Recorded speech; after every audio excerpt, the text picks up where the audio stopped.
Welcome everybody to the joint Books and Company Boswell virtual event series, which is still going on. We call it Readings from Oconomowaukee. This is day 5,346 of us being in business, and we have... That's great. I never could do that. That was awesome. Yeah, it's shtick. I'm not getting away from it. That's awesome. But for the actual introduction, I give you to Lisa Baudoin from Books and Company. Hi, Lisa. Hello, everyone. Patti Callahan Henry is a New York Times and U.S. Today bestselling author of 17 novels and is the co-creator and co-host of the Friend and Fiction podcast. She is the recipient of the Christie Award for the 2019 Book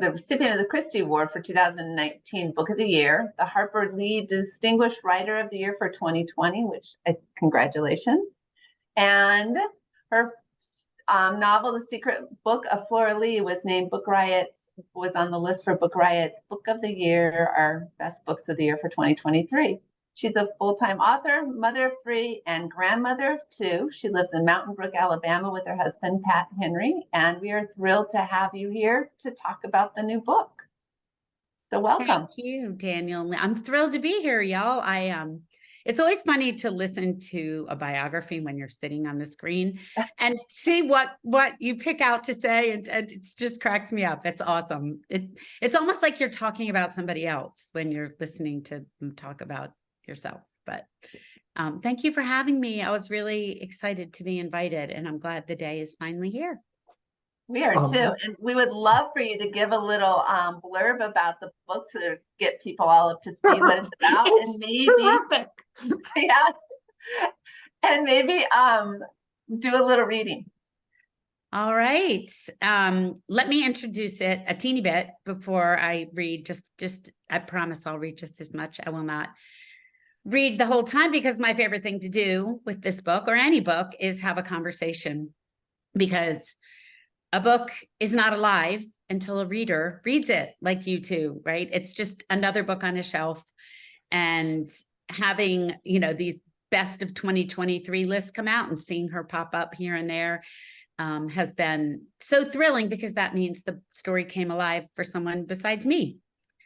All right. For those of you who haven't read it, it is 1939, and we are in London, England, when an edict comes down from the government that says all children must be sent away from the big cities to the country or the seaside to be kept safe from the expected incoming German bombs.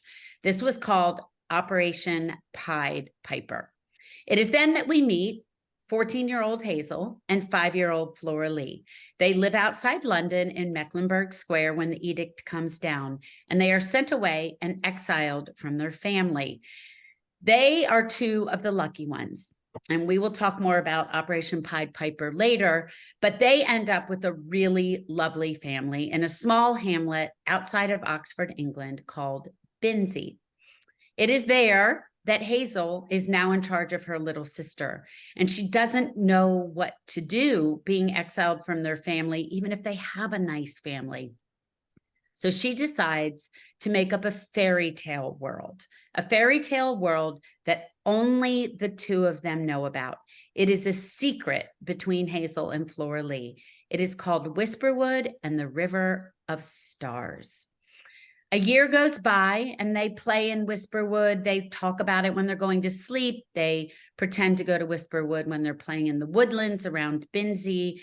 And then a year later, the unthinkable happens in September of 1940, and Flora Lea disappears from the edge of the River Thames. Hazel carries great guilt because she believes that Flora Lea went to look for Whisperwood and disappeared, either drowning in the river or becoming lost in the woodlands. She never tells anyone about Whisperwood. 20 years later, Hazel is working at an antiquarian bookshop in London when a book comes through the back door, and it is a rare first edition of fairy tales written by an American author called Whisperwood and the River of Stars. So that is what the book is about. How does this fairy tale survive if Flora Lea did not. There's big questions on Friends and Fiction. We always say, what is the book about? And what is the book really about? And it is very much about the power of story, the way that fairy tales and stories have sustained me and most of us, if we're readers, through the years. It is about sisters, and it is about that moment when a book comes into your life that changes everything. So let me read just a little bit for you. This is what the book looks like, in case you don't know. And I love the epigraph because it was a guiding light for me when I was writing this book. I had it pinned on my bulletin board. I had it on my computer.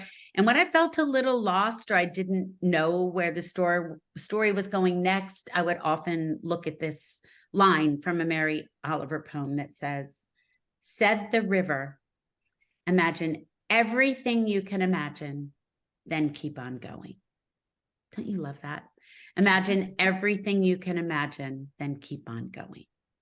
So, chapter 1. Not very long ago, and not very far away, there once was, and still is, an invisible place right here with us. And if you are born knowing, you will find your way through the woodlands to the shimmering doors that lead to the land made just and exactly for you. Hazel Mercy Linden, 1939. And then the book opens, October 1940, Binsey, Oxfordshire. On a red blanket by the river, 6-year-old Flora Lea Linden awakens alone. A dome of blue sky above her and birdsong wild about her. Someone called my name?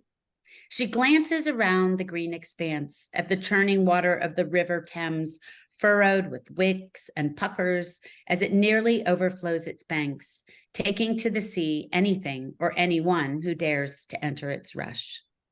The river surges toward Oxford, where students hurry to and from tutors under pinnacled towers, standing guard over cobblestone streets. Then the waters bend and curve, gathering force, bouncing against the stone walls and locks of England until they reach London, where bombs are plummeting to city streets, delivering ruination, where smoldering cathedrals and crushed homes litter the river with their ember and ash. Did someone call my name? Flora sits and rubs her eyes. She's not exactly alone. She has Barry, her stuffed teddy, and she isn't frightened. Why should she be?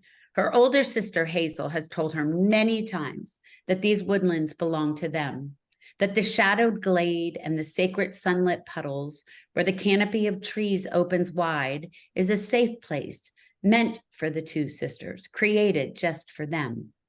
Flora Lea stands and carefully steps closer to the river. Hazel refuses to go with Flora to Whisperwood anymore. So what is Flora to do but go alone? It's hers, not to be abandoned. The glowing castle and the grove of alder, the chattering squirrels and the animated trees. Hazel had told Flora Lea that the glinting lights on the river were stars and galaxies rushing to meet the sea. Hazel had ordered Flora to not ever become the river, as they became other woodland creatures, nor should Flora ever drink from the river. If she did, she was told, she would never find her way back to Mum or Bridie or their warm cottage in the heather-strewn fields. This enchanting river was, like the apple in the Bible, forbidden. But Flora Lea doesn't believe this beautiful starry river can be dangerous. She clings to Barry by his worn, furry paw and ventures nearer to the water's rush, thrilled at her boldness. No one knows what might happen to her on this adventure or who she might become. She hears a voice nearby in the woods, familiar, but she ignores it. The way here was through a shimmering door, and Hazel was too busy to see it. The river is Flora Lea's companion, her friend, and this intimacy has her creeping ever closer to its edge. Hazel never wants them to pretend to be bunnies, so that's what Flora's decided today. She will be a bunny. She stares down at the river's churned up waters, looking for stars, but seeing only mud and silt, humps of river-smooth rocks underwater. She skids down on a soggy, earthy incline, her wellies slipping where the browned grasses of October change to mud. Falling on her bum, Flora laughs. What an adventure. Berry slips from her hand as her palms and fingers dig into the wet earth to keep herself from tumbling into the frigid waters. She scoots closer. He's too close to the river. It's okay, she says, as she reaches for his paw, repeating her sister's words. We're always safe in Whisperwood.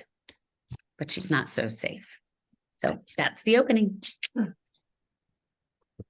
Lisa, You would can you just like keep to? reading. Yeah, let me just questions. I don't know what to do with these. You want to just mute read. I'll just read you all to sleep.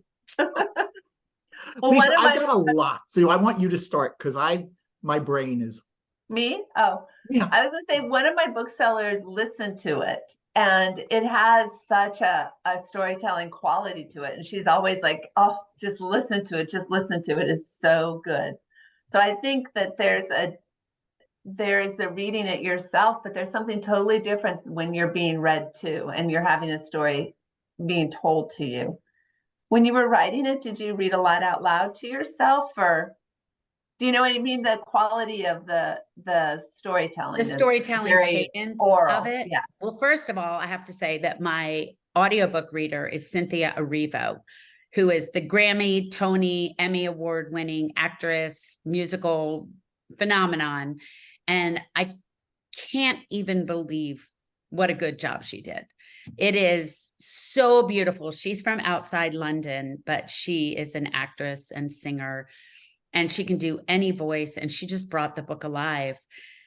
She was filming, she is Elphaba in the new movie Wicked, and she was filming Wicked while she was recording this book, and they were having a lot of weather problems, so she almost didn't finish this book on time. And I think she finished like at midnight the day before pub. So she got it done. I was really excited. She's amazing. But yes, I really wanted this book to feel like a story nested inside a story nested inside a story, because not only did I want Whisperwood to be an intimate part of the novel, but even the land where I set the book, Binzie is what I call a story-soaked village. It is a place where Lewis Carroll wrote much of Alice in Wonderland, where a famous poet, Gerard Manley Hopkins, wrote some of his best poetry, where the patron saint of Oxford, made a magic healing well come up. So the hamlet where it's set already was story-soaked. And I wanted everything to feel a little bit like, are we in a story or in the real world or in a story? I wanted those worlds to collide and maybe even collapse a little bit. Mm-hmm. I read out loud to myself on the final copy edits. So that's the only way, after reading a book so many times, it's the only way I can catch a mistake is to read it out loud, because my eye sees what it is meant to see or what it thinks is there. So I try to read my last, right before it goes to proof pages, I try to read it, I do read it out loud that last time, just for cadence, language, mistakes, that kind of thing. Now, reading audiobook is hard, like being the person, it is so hard. I only did my author note, so I read the author note. Oh my gosh, I was sweating. I was like, they were like, could you just swallowed that word? I'm like, how do you swallow a word? What are you even talking about? It was so hard. I was in there for a long time, and all I did was read the author notes. So yes. Audiobook narration is really, I was just with Julia Whalen this last weekend, and she's probably one of the best audiobook. She's narrated some of mine. She does Kristen Hanna, Taylor Jenkins Reid, and she's a superstar audiobook narrator. And I was like, I do not know how you do that. I had 5 minutes at the booth at Penguin Random House Audio, and I had like a sentence to read, and it was no. See, wasn't it hard? It was, yeah. And they're like softer, louder, not as much inflection. You rushed the end of the sentence. I mean, it is, when people ask why I don't read my own books, there's a lot of reasons, but one of them is, I mean, you just really need to be trained in audiobook narration and acting to do a good job. Okay, Daniel. Sorry. Well, I can listen to audiobooks. I'm like, I don't know. But we do have, we both are on Libro FM, so people can get audiobooks through independent bookstores now. I actually read the books, but I like coming to this book was a little magical because, you know, we get, as you know, the publishers that still do physical ARCs, review copies. Not everybody gets one. And sadly, we still, even though a lot of books don't come on them, we still get a lot and we can't read them all. So we go through this cycle of like cleaning out this month and putting this month in storage and then trying to figure out what we're going to do the rest of them. We give them away to, some go in little free libraries and some go to like organizations that we work with in schools. I don't know how you manage it all. No. I mean, it's crazy. And they're all coming in and they're all like, this is the best book of the month, right? And how do you know what to believe? Yeah. I know. And you're probably like, blurb this. We share an agent. We share an editor. You taught me in writing school. You know, I'm your second cousin. I met you at a book festival. Yeah. So this book was actually, it was in the, so this is one of the reasons why we're a little late on this, why you were doing, although I know you're still doing, like you were at programs last week, you're doing more in December. But so we are grateful because some people are like, we come to them after the book's out and they're like, yeah, we're done with that. But we find also, yeah. Never done with it. What a spirit. So I saw this book staring at me from a crowded storeroom. And I said, you know, it looked like this. Yes, it looked like that. And I was like, I just can't let this book go. And I thought, all right, I need a little escape. I need something a little different. And just a shout out to my former colleague, Jane, who I know is listening today. I was like, oh, Jane, you know, I need a book that Jane would like, because when it gets to the holiday season, all these people come up to me and say, what would Jane read? What is Jane reading? What is Jane reading? And I was like, well, I remember how much she loved Becoming Mrs. Lewis, which I told you when she was working with me. And then I did actually write to her recently. And she said, oh, I've been reading Patti Callahan Henry since 2009.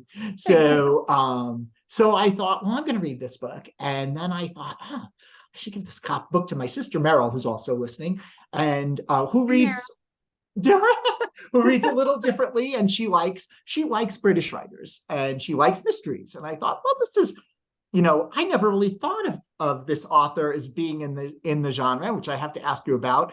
And because it's a little different. It's not a contemporary and it's not like truly historical, which you write in. And so I was like, oh, you need a third name for that, maybe. And she loved the book. And so I was like, oh, maybe Elisa will like it too. So, and now it's been really fun going to talks because, funny enough, so you described the book and I described the book, and I always start with the bookstore because people in independent bookstores it's about independent bookstores and libraries.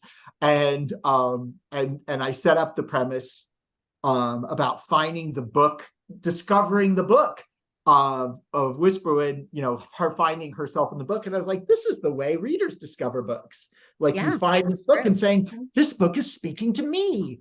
So I'm curious, like what made you want to write? It's a very long thing. No, I am following along. I am loving I agree. So nodding what made you, you know, you were writing cleanly and, you know, writing contemporary fiction, drama, family drama. You were writing very much in the historical, you know, based, you know, as I like to say, this is a little different because there's not a real person really at the center, unless there is, you can tell me now. So what made you go in this different direction? Like, what was the spark that said, I got to write this book? Oh, wow. So I wrote this book, what we call under spec, meaning I wasn't under contract for it because I knew that I was going to have a really hard time explaining the genre of this book because it's a tiny bit about a fairy tale. It's a tiny bit historical. I mean, it is completely historically accurate. It is completely historically accurate about Operation Pied Piper, 1940, 1960 England. I did loads of research, went to antiquarian bookshops, interviewed antiquarian bookshop owners. Everywhere that you read about in the book, I visited. But the spark for the book came so I always say when I teach writing is don't always notice what you notice, right? Because we all notice something different. If I made you describe, like if I shut off my camera and said, describe 5 things in that were in the view, everybody would describe something different. We notice what we notice. And I was doing research for a book called Once Upon a Wardrobe, which is, it's a fiction novel, but at its core, there are the 7 events in C.S. Lewis's life that you can see, or I can see, inside The Lion, the Witch, and the Wardrobe. And I thought that was fascinating, how he took these terrible moments in his life and alchemized them into this magical, one of the greatest books of the 20th century, right? Or at least one of the most well-known books in the 20th century. So one of the moments in his life that you can see inside that book is Operation Pied Piper, and the children coming to live with him made him start the story of Narnia. And when I saw the words Pied Piper, I got this weird chill, like down my neck, down my arms. And whenever that happens, I know that means I am noticing something that I ignore at my own creative peril. And as a big lover of myth, legend, and fairy tale, I knew that the Pied Piper was not a very good legend, which it's not. It is about a piper who plays the flute and leads a lot of children, all the children, out of a small village in Germany of all places, World War II. And the children drown in a river and disappear forever. What the heck? Why would they name an operation to keep children safe after a terrible legend of lost and drowned children? And so I imagined 2 sisters and the little girl disappearing supposedly into a river, just like Pied Piper. And whoosh, the story took off from there. And I knew it wasn't going to be about a real person. I knew that I had imaginary girls, but that it would be based very much on the experience of children who they were called child evacuees. And I knew it would be based on their experience, but my girls would be imagined. Well, did you ever figure out why they called it Operation Pied Piper? No, if somebody could call the British government for me and just ask them what the heck. I assume somebody was in a rush. And what's crazy about Operation Pied Piper is it was one of the most organized operations of the war, they say. 800,000 children were sent away in 4 days. 800,000 children in 4 days on trains and buses, etc. So the operation obviously was given a lot of thought and organization, but did nobody stop to look what Pied Piper was about? I guess not. I know. It's crazy. I know. I love the detail that they sent them with postcards to mail home. So every child, Lisa, I love that you noticed that, because one of the books that I read of first-person accounts is called Don't Forget to Write, because every child left with a postcard, because when parents sent the children off on trains and buses, they didn't know where they would end up. So the children were meant to write a post, and these are children from like 5 years old to 15, were meant to write a postcard when they got where they ended up and say, I'm in Binsey, I'm in Brighton Beach, I'm in wherever they ended up, Penzance, right? Cornwall, St. Ives, and they would send the postcard and the parents would know where they ended up. So all the children were put on the trains with the same thing, a luggage tag around their neck that said where they were from and who their teacher was. Some kids had it pinned to their coats, a gas mask, a knapsack, and a postcard. So if you look at the pictures, you can find some on my Instagram or website, you'll see, or just put in Operation Pied Piper in the internet, like all these photos of children skipping along as if they're going to Disney World or something, and they're all carrying gas masks, a knapsack, a luggage tag. They all are doing the exact same thing. And so my question was, how did they keep track of them? And it's war. The Postal Service didn't operate all the time. I know. Children were lost. Yeah. You know? Sometimes parents didn't find out for a long time where they were. They tried to track them down. Sometimes children ended up in villages where stray bombs, you'll read about it in my novel, because one of the characters has a series of articles about lost children of Pied Piper. And there were some, and for as many children were sent away, it's probably as many stories as there are. I was able to interview a child evacuee, and there are a lot of first-person accounts. And there are books, and there's a Facebook group, and there is now a monument to the child evacuees I think it's in Northern England. I haven't been able to go see it, but they're talking, just like most things from that time, they're starting to talk about it more than they did right after. They didn't talk about it at all right after. Okay, so I know you did a lot of research on this. So it seems from the book that they really didn't vet the people who took the kids. Is that true? I mean, they tried their best to vet them, right? And so they would say, you have one bed, you get one kid, but they needed 800,000 children to have a bed across the country.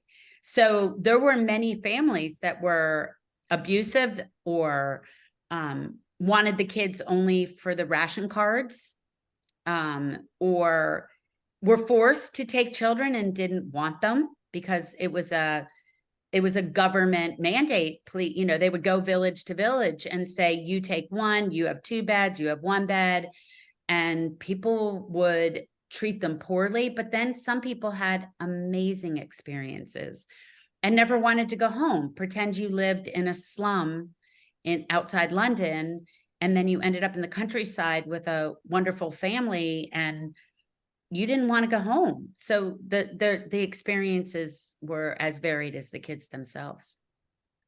And of course, they never thought about what those implications would be afterwards.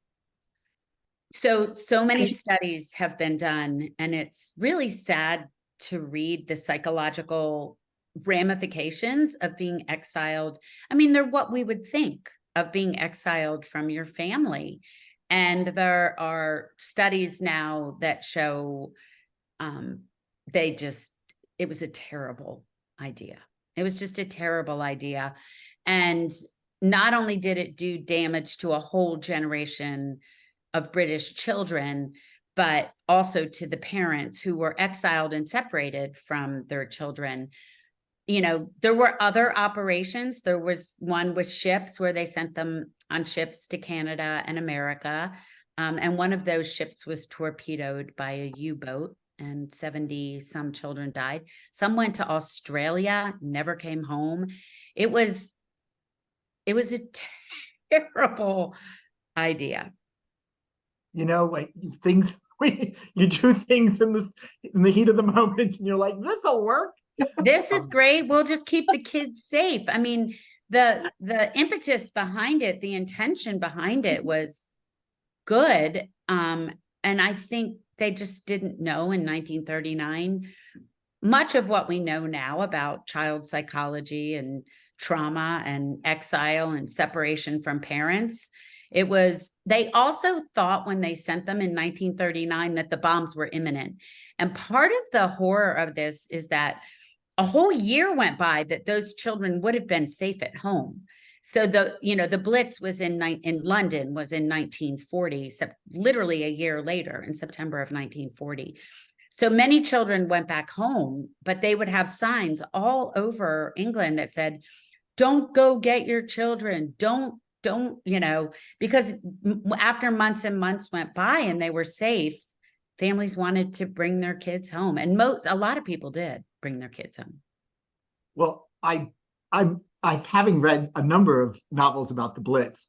It's sort of like, it probably would have been that would be terrible. They're there a year and they're like, let's bring the kids home. And then the Blitz happens. And then the Blitz happens. So yeah. it was all around. I mean, look what we're watching now on our screens, war for children and families.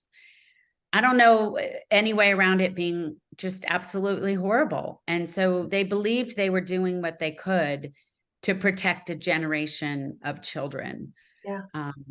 And in many ways they did, because a lot of those children were alive and went on to have families and lives that maybe wouldn't have if they were living in London or Lancashire or some other small place. One of the things I wanted to ask you was, one of our booksellers who read the book, Kay, talked about how much you would fall in love with the characters. The characters were wonderful, but she also did very much note that, as I concur, that this is a good mystery too.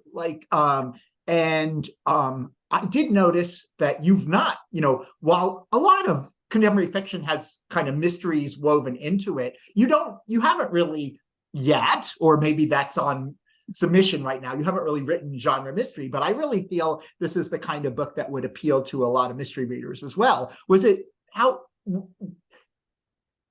turn out that all your other books are mysteries, or was this a little different to write in that way? I love that question, because I didn't think about it that way until well into solving the mystery. When it hit me, I'm writing a mystery. Like, I knew it was a story about story, and a story about finding out what happened to her sister, and a story about fairy tales and Operation Pied Piper. But as I was trying to solve the mystery, and I was doing the beats of mystery, the red herrings, the clues, I was like, holy moly, I'm writing a mystery. And I think in many ways, every book I love is some kind of mystery, meaning there's a question I'm trying to answer or want answered by the end of the novel. And not always is that a missing person or a dead person, or, a body has to be found. I think I'd always thought of a mystery as you find a dead body and you try to find out who killed them. Right. And then as I was unfolding this story, the missing child is the mystery. And I loved writing it. I loved following the twists and turns. I won't give any spoilers, but I had a planned ending that I didn't use. So I was surprised by the ending too. And that came from being very deliberate about solving the mystery in a way that satisfied me and surprised me. Well, some people, we talk to a lot of we've talked to a lot of mystery writers and hear a lot of mystery writers talk, and there's then you get into the whole pantser planner kind of thing. But one of the things about a mystery is if you're too obvious, if you know too much, you write it too much into the book, and it's harder to surprise the reader. Yes, and I love the plotting or pantsing discussion on Friends in Fiction. It's almost always a question we ask because I just think, you line up 100 authors and you're going to get 99 different answers about how people write. Even among the four of us, one is a total outliner and goes completely by our outline. One has no idea what the next day holds, and two of us are sort of in the middle. I once heard a talk by Neil Gaiman where he described it as architect versus gardener, and I really like that. So I always say I'm an architect who gardens, because I have a bit of a scaffolding that I'm hanging the story on, but I don't map the whole thing out, and I don't outline everything. Not even if I did all that, if I did this like really complicated outline, I wouldn't write the book. I'd be done. I'd be like, well, that's what happened. I'm done. Here are all my little posts. Here, you turn this into a book. Exactly. Well, I picked up a sort of, and it wasn't a rigid feeling. It was a very sort of veil covering everything, that the structure of the story itself was structured like a fairy tale was structured. with a twist in that you rewrote the destinies of some of the characters from what it would have been if it was a traditional fairy tale. Is that, I mean, and that's what, happens in a book in the book, and, you layer it. But were you doing that for the one that you were writing in general? So Overall. our subconscious is such a murky little place, isn't it? Right? It is doing its own thing without our permission. And I think that that is one of the beauties and mysteries of storytelling, is that when somebody comes up to me at a book signing or on a Zoom and says, I loved your theme of, and I'm like, yep, totally meant to do that. Right? Like there is a mystery in the process of these things happening. But I will say that I was very deliberate about talking about how in Whisperwood, in the book, inside the book, fairy tale creatures get different endings because people warn them not to go to grandma's cottage, for example, and say hello to the wolf. But that was for fun in a children's book. More so what I was trying to do was blur the lines, not as much as change the endings, but blur the lines of what it meant, but while staying very grounded in the real world. Meaning she couldn't disappear into a fantasy world. That's not what I wanted. We needed to solve the mystery of what actually happened to her and not leave it hanging that she disappeared into a mysterious storybook world. That's not the kind of book I wanted it to be. So yeah, yes. To answer you in a short way, yes. Because I was out and about and I suddenly just went, oh my gosh, I think that. And I love that you were thinking about the book. I love that. That's fantastic that you were thinking about. I love that. I love that it stuck with you in that way. I was curious as to, now I know, I think I answered my question a little with, that the book grew directly out of your book about the Lion, the Witch, and the Wardrobe. But were there did you ever think to yourself, writing in certain styles and writing this on spec where you can be a little more creative because they didn't tell you what to do? Were there other books in the world that you were like, I would like to one day write a book like this kind of book? Do you know what I mean? Like, were there any inspirational books for you? I'm a big Kate Morton fan. Do y'all already read Kate Morton? And although she always writes like cold case murder mysteries, I love the feel of her novels. I love the feel that you are in the countryside. You're not quite sure what's going on. You're going back and forth in time. I think a couple of her novels have had a story inside a story or an author as the main character. So she's inspiring to me. I love her work. And I don't want to write about cold case murders. That's like, in that way, I don't want to write, books like she does.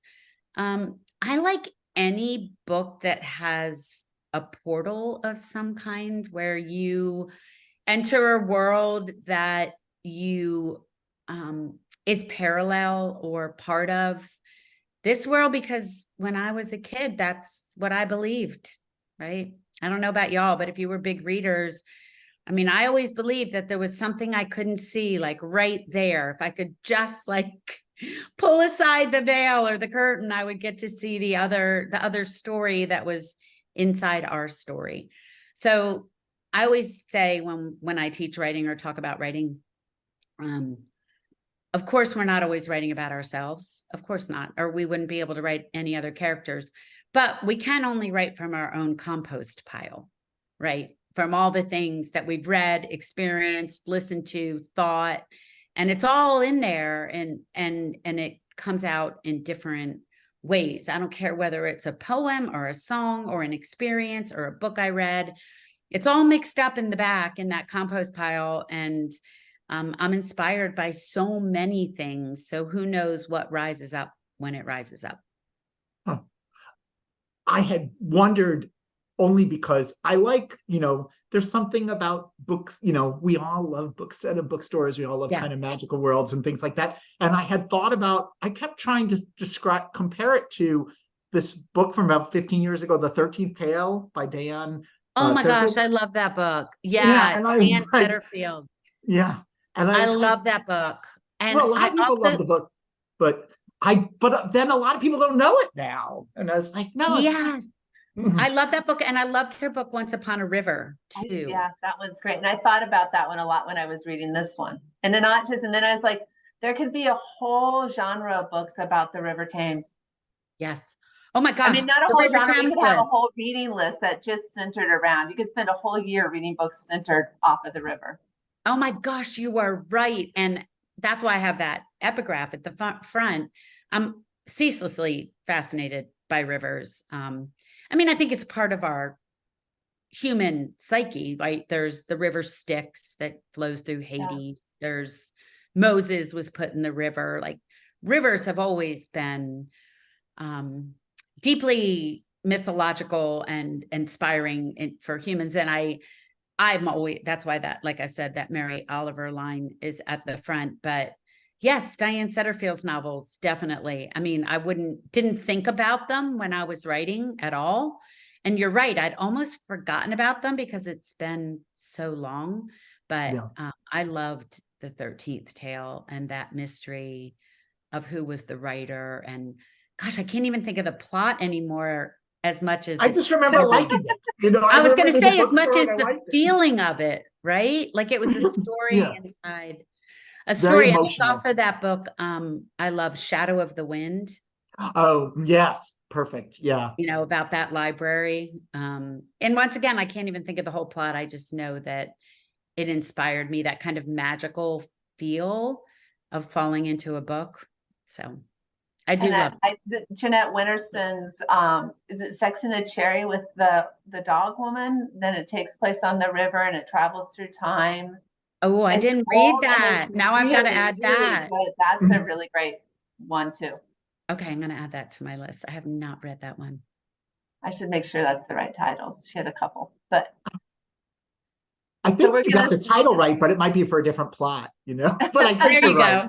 go. Either way, I am sure that I can find it. I think it is though. Yeah.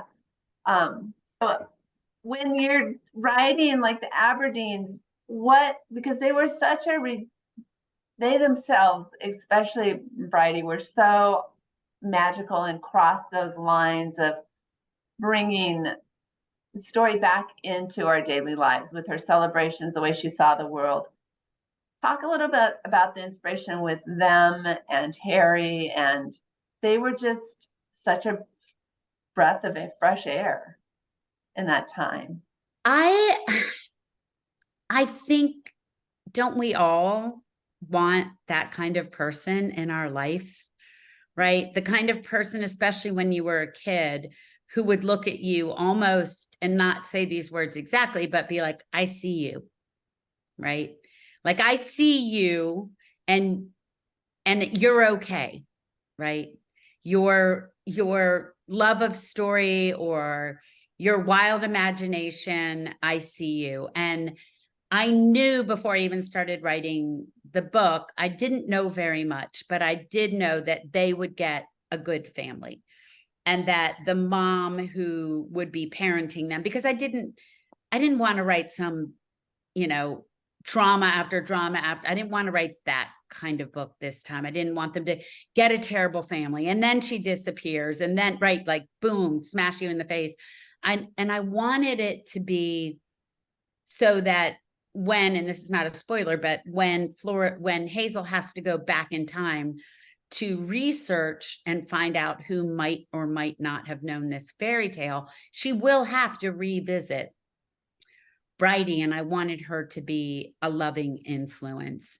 And she just came alive off the page. It's not that she was inspired by a particular person or what I wanted or anything like that. She just came alive as this kind of rebel 1940s single mom who valued the same kinds of things that Hazel valued. I love what Lisa's basically what one of the things I like about it is that you brought such life to so many side characters. And I do want to note that you didn't completely avoid the trauma. You just gave it all to Kelty, or Fred Yes, Kelty. exactly. Poor Kelty.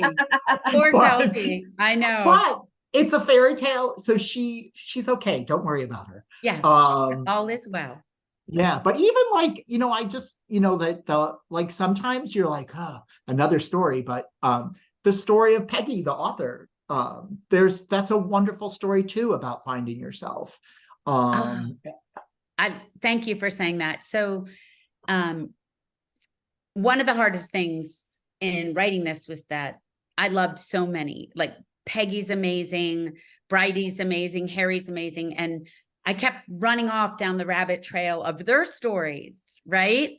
And you have to come back to center. You have to come back to the mystery. What happened to Flora Lea? What happened to Flora Lea? And if their story had nothing to do with that, we couldn't follow it. And Peggy, of course, is the author of Whisperwood. So we do get to meet her and hear some of her story. But for Bridie, having to rein in her story and where she came from, and Harry's father, some of the things that we can't go too far with, it was hard not to, because I was really enchanted by all of the characters. And I always say that as authors, we're pretend psychoanalysts. And I was so curious about the motivations for all of them. Why did Peggy behave that way? Why did Bridie behave that way? And finding out the background was great, but there was, and Daniel, I love that you noticed it, there was an overarching theme of who am I? Who am I? Right? And why do I do the things I do, and who am I in the world? So I love that you noticed that, because that was the overarching kind of what I wanted everybody to be asking, and a few of them to get.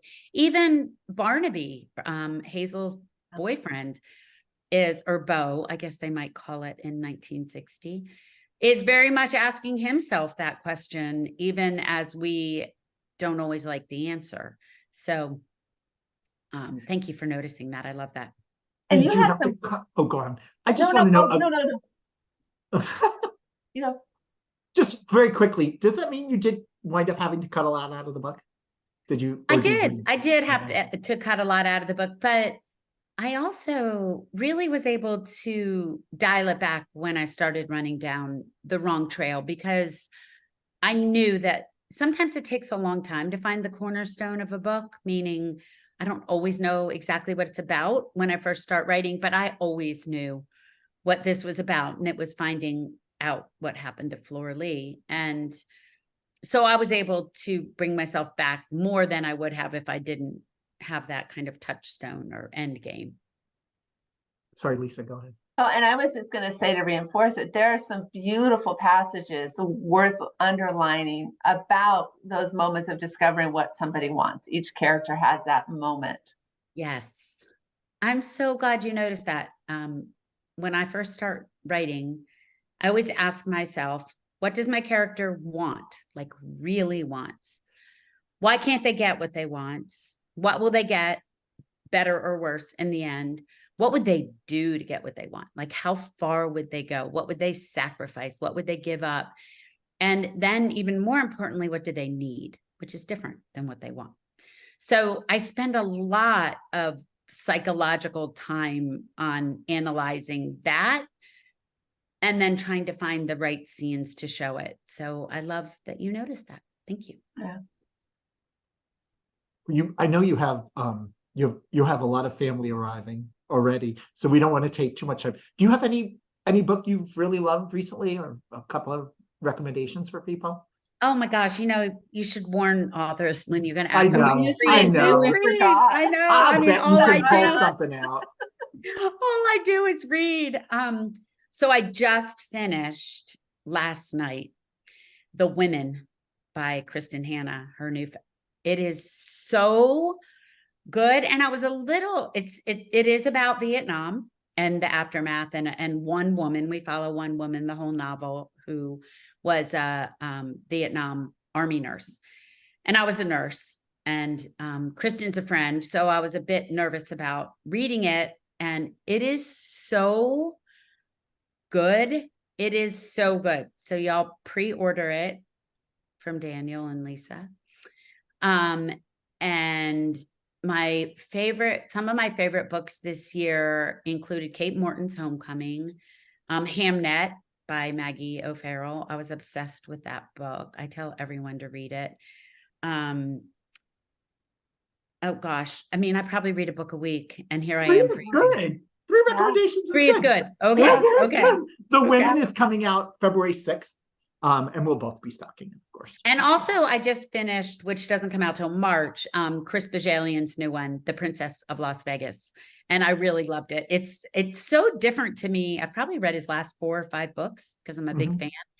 And this one is very different. It's set in Las Vegas. Obviously, The Princess of Las Vegas. And it's a murder mystery. It's really good. It's great. So he goes off in different directions, you know. I'm like, and what's one of the things I want to ask him, because we're having him on the show in March, like we'll go from a safari to a midwife to witch trials to Las Vegas. He must just go where the juice is, and I love it. Yeah. Do you have a last question, Daniel? No, do you? Well, we could go down a further discussion. I just love the friendships, especially the friendship of Kelty. Yeah, it's a wonderful friendship novel. It is. It is a wonderful friendship novel, and how those can be sustained, especially during hardships. I love that you noticed it, because people usually want to talk about the mother-daughter. So there's so many relationships, right? There's the mother-daughter, the sister to sister, obviously, then the love story, which is a central theme and a kind of a thread that runs from almost, the first chapter. But not very many people mention that lifelong friendship and how they bonded over, a shared trauma, essentially, but yet they both help each other, pull each other through in different ways as they go on to different parts of their life, but they maintain that friendship. And I love that. And I think it's very common, even if you never talk about it, that you are together in it, is important. And I have friendships like that, not from a shared trauma, but I have friendships that have lasted since freshman year in college or whatever, that you don't even have to see each other that often, but you see each other and you get each other, and it takes a 2-minute phone call and you're back there. And I wanted that for them. So this book has everything. Thanks. It's got the mystery. It has all the good stuff. I always say it has all my favorite things. It has all my favorite things in it. And we do grids, what we call our grids for the holidays. So my booksellers in advance, they think of 5 books that you're going to recommend for grandma, 5 books you're going to recommend for, so-and-so, an uncle, or so we go through all that. And this meets so many spots, and it'll be it's such a great gift to give this year. You just put a green ribbon on it. Yep. Exactly. Done and dusted. So, well, you guys are so sweet for having me. I'm so happy. I wish it was in real life, and one day it will be. I just that would be fun. That would be fun. Yeah.